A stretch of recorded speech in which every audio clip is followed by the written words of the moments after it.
Astralis vs SK is one of the most anticipated matchups in CSGO, especially on Overpass. When the two teams started playing each other on a regular basis in late 2015, early 2016, SK won every Overpass match through ESL 1 New York 2016. Since New York, the two teams have played each other on Overpass 7 times, with Astralis winning the map every time. Astralis are the only team to consistently best SK on Overpass. So what are they doing against SK that nobody else is? First off, Astralis is a team that thrives on comfort, sticking to the game plan and dominating when on the front foot. For IGL Glaive, Overpass is his highest rated map individually and his most refined tactically. Combine that with Device's calculated dueling and dupree's fast-paced entry fragging, and you can see why they're so dominant. But SK is an equally talented squad with an aggressive counter.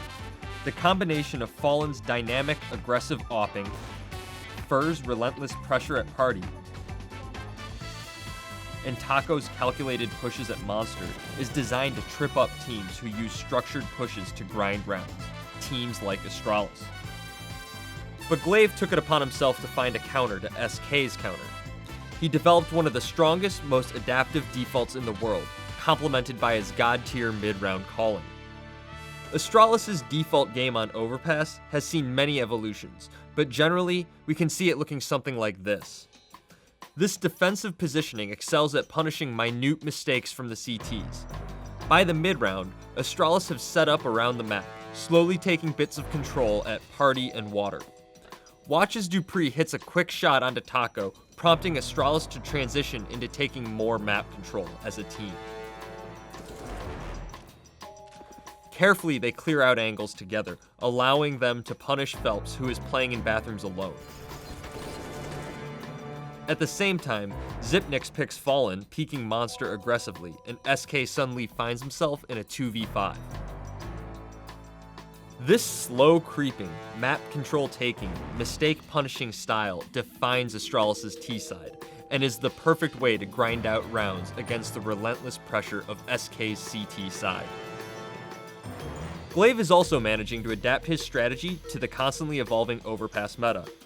Rather than stick with the standard default, Astralis has recently fallen more in line with the fast map control focus many elite teams have shown on Overpass. As seen at IEM Katowice, Astralis now takes areas of the map together early in the round. Rather than being fully spread out as a team, Astralis are defaulting towards A early, taking long control and methodically mollying out angles that Fallen favors. Importantly though, Astralis remain active in the mid-round off their default. They don't just hold map control for pushes anymore, they pressure for map control, with dupree opening Squeaky and picking Taco as a result. At the same time, Device is creeping down long with the op, while Magisk and Glaive clear bathrooms together.